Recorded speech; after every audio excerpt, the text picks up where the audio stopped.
سورۃ آل عمران ہے، پارہ نمبر 4 ہے، اور آیت نمبر ہم پارے کے لحاظ سے دیکھیں تو پہلی بنتی ہے، اور اگر سورت کے لحاظ سے دیکھیں تو 92 آیت نمبر بنتی ہے۔ لن تنالوا البر حتى تنفقوا مما تحبون۔ اب اللہ تعالیٰ کہتے ہیں تم اس وقت تک بھلائی کو پہنچ ہی نہیں سکتے جب تک کہ اللہ تبارک و تعالیٰ کی راہ میں وہ خرچ نہ کرو کہ جو چیز تمہیں سب سے پیاری ہو۔ یعنی ہمیں حکم کیا دیا جا رہا ہے کہ اللہ کی راہ میں ایسا مال پیش کرو جو تم خود پسند کرتے ہو۔ اور صحابہ کرام کے اوپر قربان جاؤں کہ اطاعت رسول میں انتہا درجے تک آگے بڑھے ہوئے تھے۔ یہ بات سنی جب صحابہ کرام میں تو 3 صحابہ کا ذکر آتا ہے کہ انہوں نے اپنی پسندیدہ چیزیں جو ہیں وہ اللہ تبارک و تعالیٰ کی راہ میں پیش کی۔ سب سے پہلے حضرت عمر بن عبد العزیز، وہ شکر بڑی شوق سے کھاتے تھے، شکر بہت پسند تھی ان کو، تو انہوں نے شکر کی بوریاں خرید کے اللہ کی راہ میں خرچ کی۔ کہنے لگے کہ اللہ نے کہا جو چیز تمہیں پسند ہو وہ اللہ کی راہ میں۔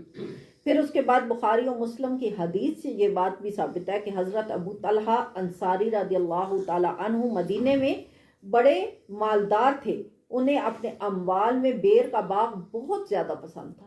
جب یہ آیت ان پر سنائی گئی تو وہ کھڑے ہو گئے اور آپ صلی اللہ تعالیٰ علیہ وآلہ وسلم کے سامنے عرض کی کہ مجھے اپنے مالوں میں سب سے زیادہ بیر کا باغ پسند ہے، میں آج ہی اس کو اللہ کی راہ میں صدقہ کرتا ہوں۔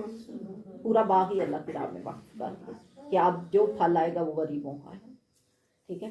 پھر اس کے بعد حضرت عمر رضی اللہ تعالیٰ عنہ کا قول آتا ہے کہ انہوں نے ابو موسیٰ اشعری رضی اللہ تعالیٰ عنہ کو لکھا تھا کہ میرے لیے ایک باندی خرید کر بھیج دو۔ جب وہ آئی تو آپ کو بہت زیادہ پسند آئی وہ باندی، اور جب آپ نے یہ آیت سنی تو اس باندی کو کہا کہ تو مجھے بہت پسند ہے، اور اللہ نے کہا ہے کہ اللہ کی راہ میں وہ دو جو تمہیں سب سے زیادہ پسند ہے، لہٰذا آج میں تجھے آزاد کرتا ہوں، جا تو میری طرف سے آزاد ہے۔ دیکھیں ایسے ہوتے ہیں مومن جن کے بارے میں کہا ہے مومن تو وہ لوگ ہیں کہ جن کے سامنے اللہ کی آیات پڑھی جائیں تو ان کے دل خوف سے کانپنے لگتے۔ یہ ہوتے ہیں صحابہ کرام کے اتوار، اور یہی ہمیں پیرو کرنا چاہیے کہ اللہ کی راہ میں ہم ڈگمگا نہ جائیں۔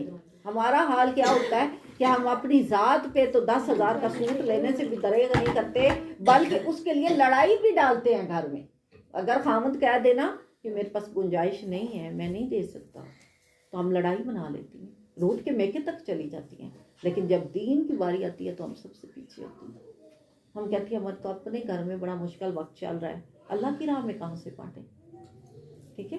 تو یہاں سے ہمیں یہ بات سبق سیکھنی چاہیے۔ آگے آیا کل الطعام کان حلا لبنی اسرائیل الا ما حرم اسرائیل علی نفسہ من قبل ان تنزل التوراۃ۔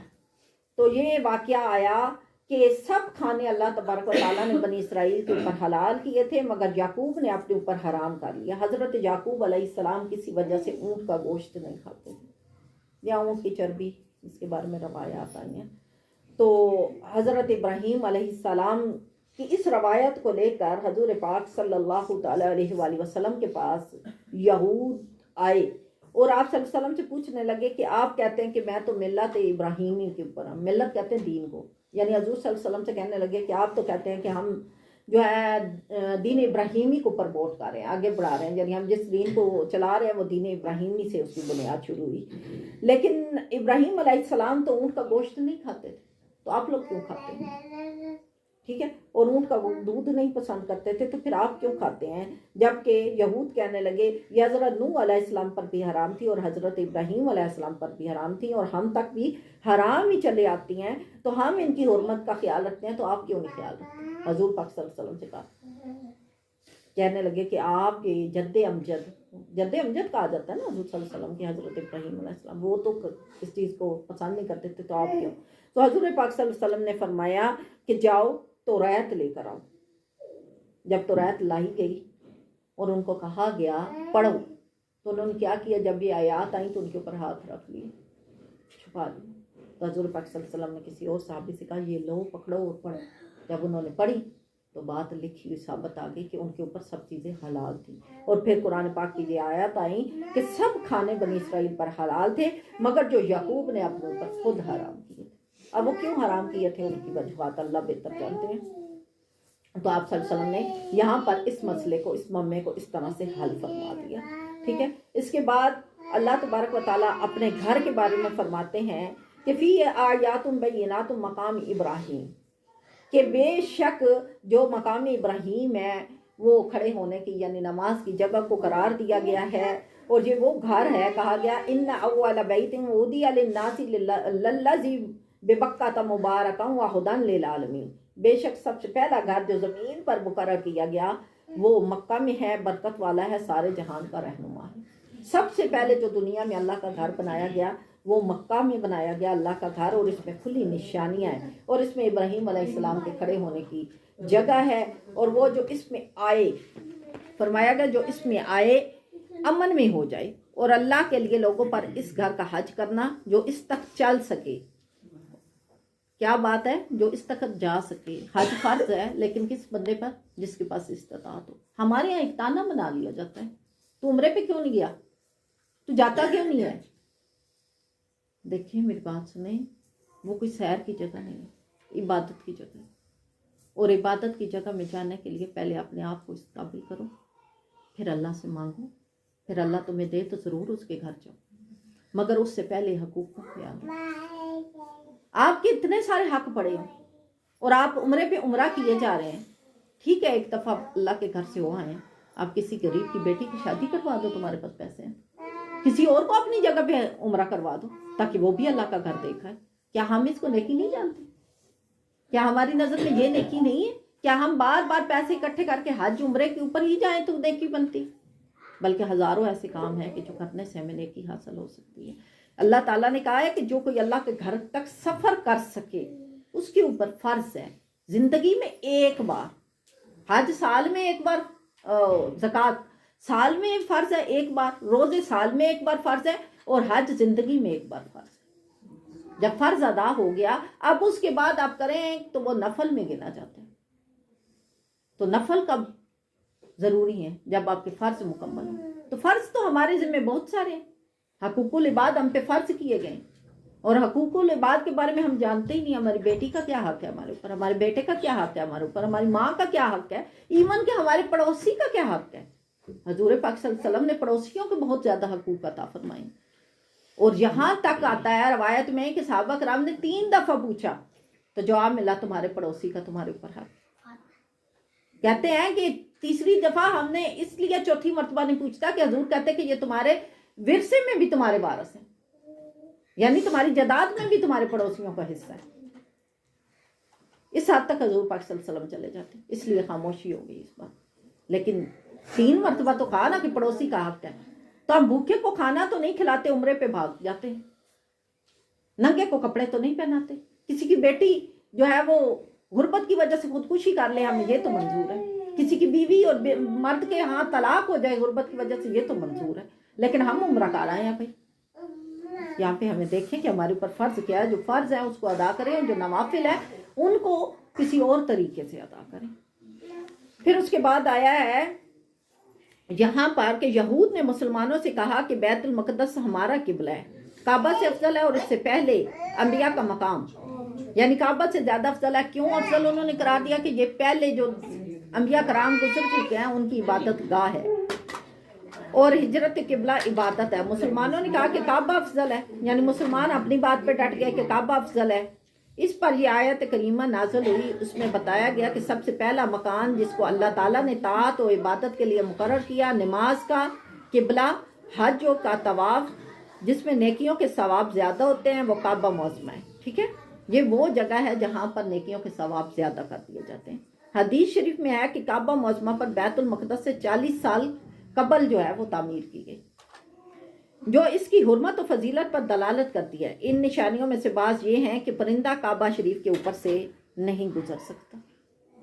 وہ اگر اڑ کے جا رہے ہوتے ہیں نا تو جب کعبہ کا وہ حصہ آتا ہے تو دائیں یا بائیں یا ادھر ادھر ہو جاتے ہیں، اس کے اوپر نہیں اڑ سکتے۔ اور جو کوئی پرندہ بیمار ہو جاتا ہے نا تو اس کا علاج یہ ہوتا ہے وہ کعبہ کی ہوا سے گزرے، وہ گزرتا ہے تو ٹھیک ہو جاتا ہے، ٹھیک ہے۔ تو یہ اللہ تبارک و تعالیٰ نے بہت زیادہ حرمت والا گھر دیا ہے، اور ساتھ ہی ہمیں کیا کہا ہے کہ اللہ کی رسی کو مضبوطی سے تھام لو سب مل کر، اور آپس میں پھوٹ نہ جانا، اور اللہ کا احسان اپنے اوپر یاد کرو۔ جب تم میں بیر تھا اس نے تمہارے دلوں میں ملاپ کر دیا، تو اس کے فضل سے تم آپس میں بھائی بھائی ہو گئے، اور تم ایک غارے دوزخ کے کنارے پر تھے تو اس نے تمہیں بچا لیا۔ اللہ تم سے یوں ہی اپنی آیتیں بیان فرماتا ہے کہ کہیں تم ہدایت پا جاؤ۔ دیکھیے اللہ تعالیٰ کہتا ہے کہ جب تک تمہارے اوپر ہدایت نہیں آئی تھی تم دوزخ کے کنارے پہ کھڑے تھے، ہدایت آئی تو ہمیں پتہ چلا نا ہم اپنے حق کو پہچانے۔ اب دیکھیں ہمارے ہاں ایک طبقہ ہے، جیسے ابھی عمرے کا ذکر ہوا ہے، وہ یہ سمجھتا ہے، شاید اس کے علم میں یہ بات نہیں ہے، سیدھے سادھے لوگ ہیں، وہ یہ سمجھتا ہے بس بار بار میں حج پہ ہی جاؤں، بار بار میں عمرے پہ جاؤں۔ بے شک ہم سب کا دل تڑپتا ہے، اس طرف دلوں میں کشش رکھی گئی ہے کہ آپ اس طرف جاؤ تمہارے دلوں میں کشش ہوگی، لیکن اسے یہ معلوم نہیں کہ میں اور بھی بہت ساری نیکیاں کر سکتا ہوں۔ وہ سمجھتا ہے بس نمازیں پڑھنا اور حج کرانا ہی نیکی ہے، باقی کوئی نیکی نہیں، باقی کسی چیز کا خیال نہیں رکھا جاتا۔ تو کہا گیا ہے، اس کو کہا گیا ہے کہ تمہارے سب سے بڑی نیکی ہے دلوں کو ملانا، آپس میں پھوٹ نہ ڈالو۔ یہ جو لوگ حج پہ حج تو کر رہے ہیں لیکن فرقہ واریت آپس میں اتنی گول رکھی ہے کہ سنی کہتا ہے کہ میں کیوں دے بندے کی مسجد میں کھڑا ہو کے نماز پڑھوں، میری تو شان ختم ہو جائے گی۔ یعنی یہاں پہ ہماری تفرقہ بازی اس قدر ہے۔ تو اللہ تعالیٰ نے کہا ہے دوسرے پارے میں ہم نے پڑھا ہے کہ صرف کعبہ کی طرف رخ کر لینا اصل نیکی نہیں، اصل نیکی ہے دین کو سمجھنا اور اس کے مطابق اپنی زندگی کو ڈھالنا۔ اور اللہ تعالیٰ کہتے ہیں کہ تم اس سے پہلے دوزخ کے کنارے پہ تھے، پھر ہم نے تمہارے دلوں پر آپس میں محبت ڈالی تو تم ایک دوسرے کے بھائی بھائی ہو گئے۔ حضور پاک صلی اللہ علیہ وسلم نے فرمایا کہ دین جہالت سے شروع ہوا اور جہالت پر ختم ہوگا۔ جہالت کسے کہتے ہیں؟ جو دین سے پہلے کے حالات تھے ان کو جہالت کہا گیا۔ میں نے اس میں سے آپ کو اس دن ایک بات بتائی تھی، جہالت کیا تھی؟ بیٹیوں کو زندہ درگور کر دینا۔ جہالت کیا تھی؟ مشغلے کے طور پہ قتل و غارت کیا جاتا تھا۔ جہالت کیا تھی؟ غریب کا مال شوق سے کھایا جاتا تھا۔ جہالت کیا تھی؟ یتیم کو جائیداد سے محروم کر دیا جانا۔ اور جہالت کیا تھی؟ بیوی کو شوہر کے ساتھ زندہ جلا دینا۔ اس کے بعد جہالت کیا تھی؟ بیوی کو تمام مردوں کے سپرد کر دینا۔ یہ تمام جہالتیں مٹانے کے لیے ہی تو دین آیا، تو ہم انہی جہالتوں کو پروموٹ کر رہے ہیں، اپنی تئیں ہم نیکیاں کر رہے ہیں، لیکن نیکی کیا ہے؟ صرف کعبہ کی طرف منہ کر لینا نہیں۔ ہم تو ایک کو اللہ کے گھر سے روک رہے ہیں کہ تم اس مسجد میں نماز نہ پڑھو، تمہارا دین خراب ہو جائے گی۔ کیوں خراب ہوگا میری بہنوں؟ کیا اس مسجد میں اللہ کا نام نہیں لیا جاتا؟ کیا اس مسجد میں کسی اور کا نام لیا جاتا ہے؟ کیا امام جب مسجد میں نماز پڑھانے کے لیے کھڑا ہوتا ہے تو وہ تکبیر بلند کرنے کی بجائے یا علی بلند کر دیتا ہے یا غوث اعظم بلند کر دیتا ہے؟ کیا کرتا ہے وہ اللہ کا نام پکار رہا ہے، تم بھی اللہ کا نام پکار رہے ہیں۔ کیوں ایک دوسرے کے دشمن ہو رہے؟ کیوں دین میں غور نہیں کرتے؟ کیوں آپس میں تفرقہ بازی کر رہے ہیں؟ تو اسی تفرقہ بازی کو مٹانے کے لیے ہمارے درمیان قرآن آیا اور فرمایا کہ وَاعْتَصِمُوا بِحَبْلِ اللَّهِ جَمِيعًا وَلَا تَفَرَّقُوا، اللہ کی رسی کو مضبوطی سے تھامو۔ اور رسی کو کہا گیا حبل، قرآن نے رسی کو حبل کہا ہے، اور حبل قرآن کا نام ہے۔ میں نے آپ کو قرآن پاک کے 32 نام بتائے تھے، جن میں سے ایک نام حبل ہے، دوسرا نام برہان ہے۔ برہان کسے کہا جاتا ہے؟ دلیل کو، اور حبل کسے کہا جاتا ہے؟ رسی کو۔ رسی کیا کام کرتی ہے؟ جوڑنے کا کام کرتی ہے، کسی چیز کو باندھنے کا کام کرتی ہے۔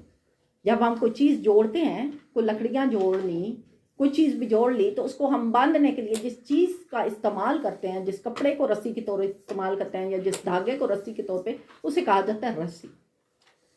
اور اسی طرح مثال دی گئی کہ یہ قرآن رسی ہے اللہ سے جوڑنے کی۔ اللہ کے ساتھ بندہ جو ہے وہ جڑتا ہے، اس جوڑنے کا نام قرآن نے حبل رکھا، یعنی رسی۔ تو کہا گیا اس رسی کو مضبوطی سے پکڑو۔ مضبوطی سے پکڑنے سے مراد دین کے احکام کو مضبوطی سے پکڑو، دین کے احکام میں جہالت میں نہ پڑ جانا، دین کے احکام کو صحیح سمجھنا، اس کی بنیاد کو جان کے بات کرنا۔ کہتے ہیں چھوٹا منہ اور بڑی بات ہو جائے تو مزہ نہیں آتا، بولنے سے پہلے سوچو۔ کہتے ہیں عقل مند جو ہے وہ بولنے سے پہلے سوچتا ہے اور بے وقوف بولنے کے بعد سوچتا ہے۔ حضرت علی علیہ السلام نے فرمایا یہ جو تمہاری زبان ہے یہ ایک دکان کی طرح ہے، جب شٹل اٹھتا ہے پتہ چلتا ہے اندر مال کتنا سستا ہے۔ اپنے زبان کو بند رکھو۔ خاموشی اسی لیے کہا گیا عبادت ہے، کیونکہ خاموشی میں انسان غور کرتا ہے اور جب بولتا ہے تو تانا بازی کرتا ہے، دل کا جو غبار ہے وہ زبان کے ذریعے باہر نکالا جاتا ہے، اور اتنا سخت تیر بھی نہیں لگتا جتنے جو زبان کے الفاظ لگتے ہیں۔ ان کو سوچ سمجھ کے بولنا چاہیے، ہمیں پتہ ہونا چاہیے ہم کیا بول رہے ہیں، کیوں بول رہے ہیں۔ تو یہاں پہ اسی لیے کہا گیا کہ تم دوزخ کے کنویں پر تھے تو اللہ تعالیٰ نے تمہیں بچا لیا۔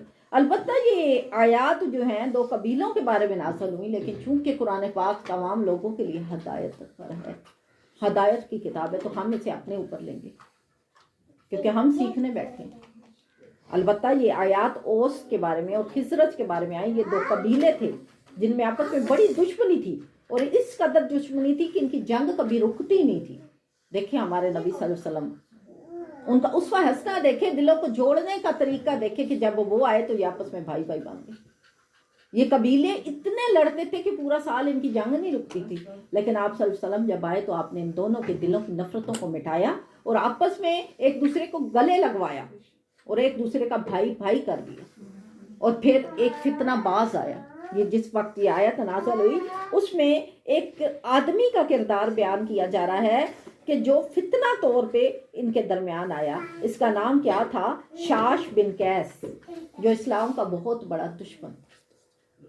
اس نے جب دیکھا کہ مسلمان ہو گئے ہیں، یہ اوس اور خزرج آپ صلی اللہ علیہ وسلم پر ایمان لے آئے ہیں اور آپس میں ایک دوسرے کے ساتھ اتنی محبت میں گرفتار ہو گئے ہیں، تو اس نے ایک لڑکے کو خریدا اور اس کی ڈیوٹی لگائی کہ جب یہ دونوں محفل میں اکٹھے ہونا جس جگہ، تو نے ان کے پچھلے واقعات ان کو یاد کروانے شروع کر دینے کہ تمہارے میں یہ عداوت تھی، وہ یاد کرو، تم نے فلاں کے اوپر ظلم کیا، تمہارے اوپر فلاں نے ظلم، ایسی باتیں یاد کرواؤ جس سے ان کے غصے ابلنا شروع ہو جائیں۔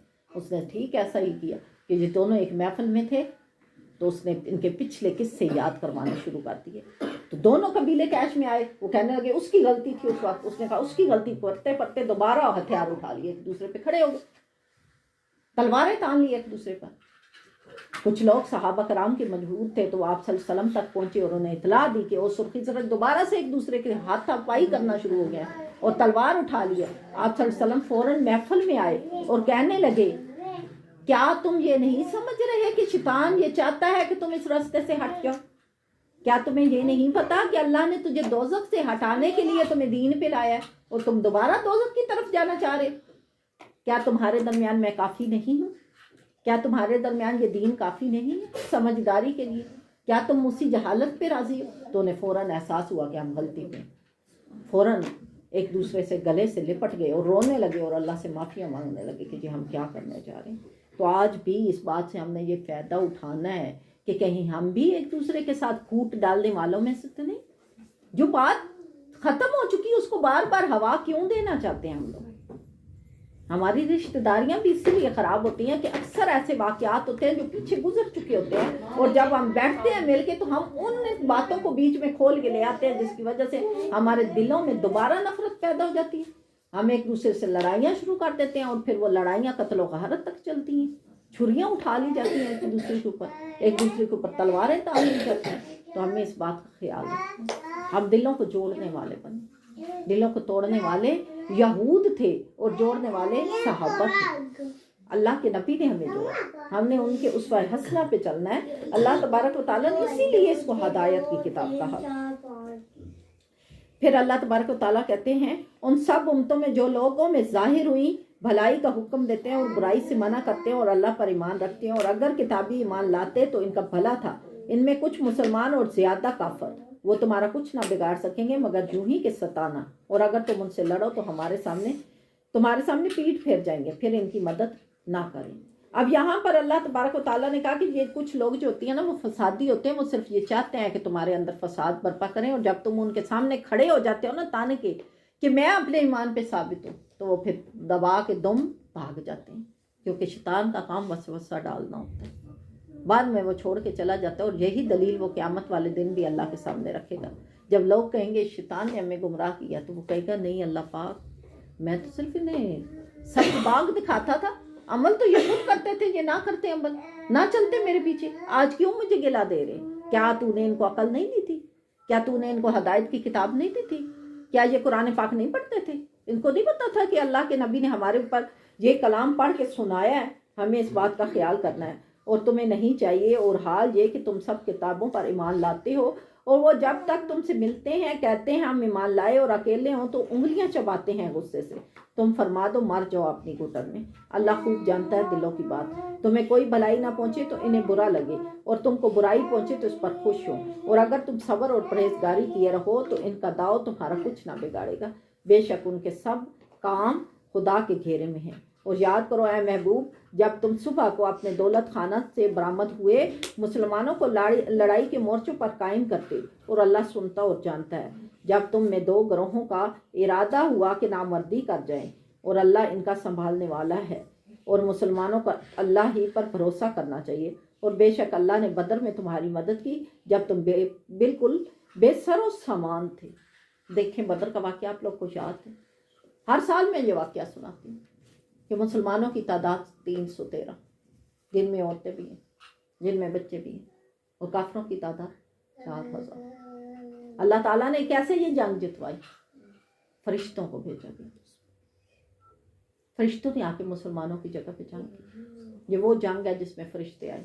اگرچہ باقی جنگوں میں بھی آئے لیکن وہاں پہ لڑے نہیں. یہاں پہ مسلمانوں کی طرف سے لڑے. تو یہ وہ جنگ ہے کہ اللہ تعالیٰ نے جتوائی. حالانکہ بظاہر دیکھتے ہوئے یہی لگتا تھا کہ مسلمان ہاریں گے کیونکہ مسلمانوں کے پاس جو تلواریں تھیں وہ 2-4 ہی تھیں اور 2-4 ہی اونٹ تھے اور 2-4 ہی گھوڑے تھے اور زیادہ راہ بھی نہیں تھا کھانے پینے کا سامان. اور جس جگہ انہیں جگہ ملی جنگ میں وہ جگہ بھی خشکی تھی, ریت ہی ریت تھی.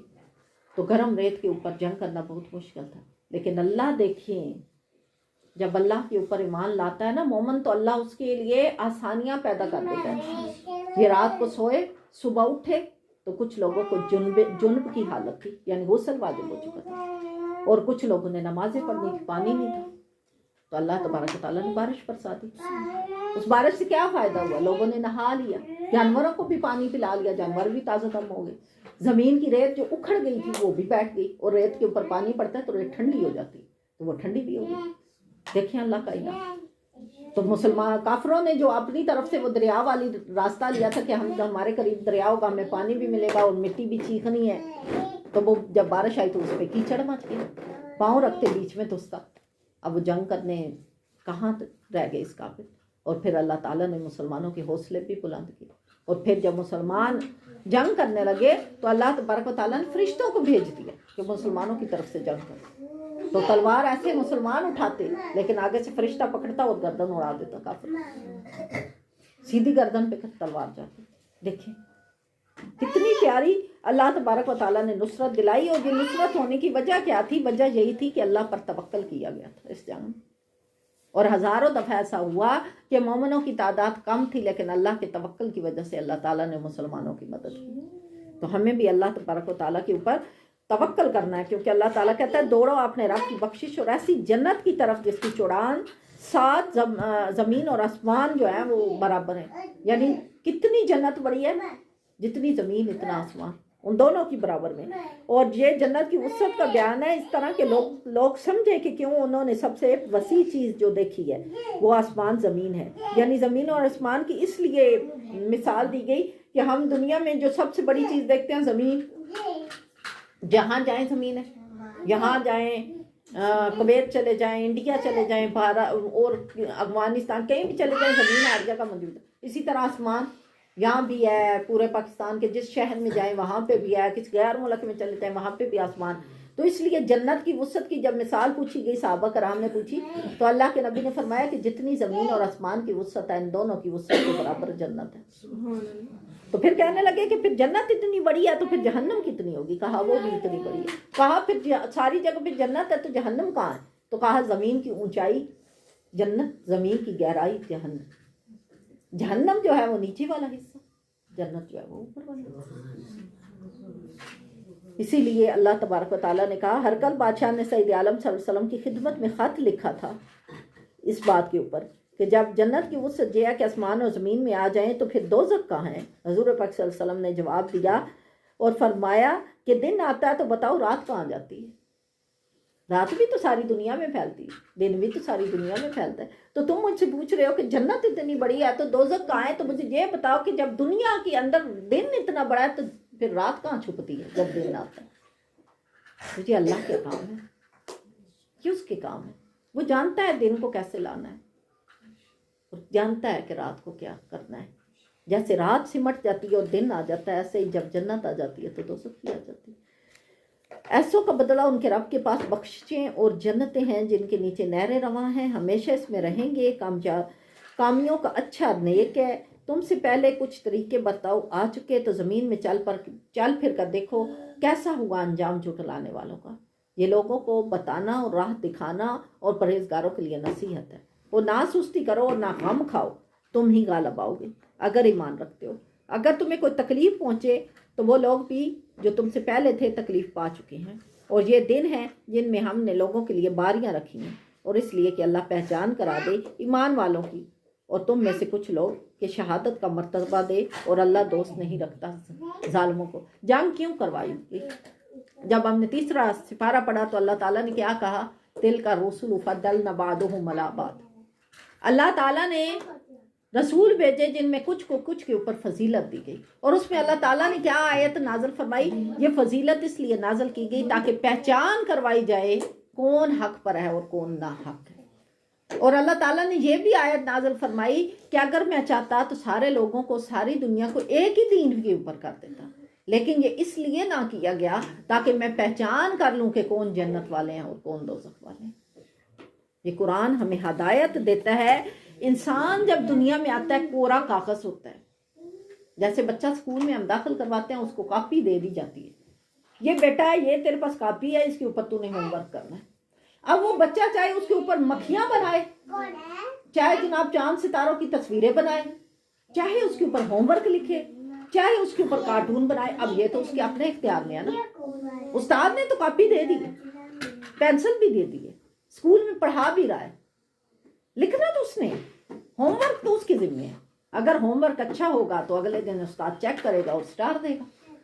ہوم ورک برا ہوگا تو وہ کہے گا کہ بیٹا یہ تو ٹھیک نہیں ہے بھائی، اب میں کیا کر سکتا ہوں، میں تو تمہیں اگلی کلاس میں پروموٹ نہیں کر سکتی، تم تو فیل ہو چکے ہو. سیم اسی طرح دنیا میں ہم ایک سکول میں داخل ہیں اور ہمارے ہاتھ میں عمل کی کاپی دے دی گئی ہے اور پینسل ہمارے ہاتھ میں ہے. ہم چاہیں تو اس عمل کی کاپی کے اوپر پھول بنائیں، ہم چاہیں کارٹون بنائیں، ہم چاہیں تو شیطان کا راستہ اختیار کریں، ہم چاہیں تو رحمان کا راستہ اختیار کریں. ہاں، رحمان کا راستہ جنت کا راستہ، شیطان کا راستہ دوزخ کا راستہ. اب ہم پہ ہے کہ ہم کون سا راستہ اختیار کر سکتے ہیں. اسی لیے اللہ تعالیٰ نے کیا اس گمان میں ہو کہ جنت میں یوں ہی چلے جاؤ گے؟ جنت اتنی سستی نہیں ہے. اور ابھی اللہ نے تمہارے غازیوں کا امتحان نہ لیا اور صبر والوں کی آزمائش نہ دی. آزمائش شرط ہے.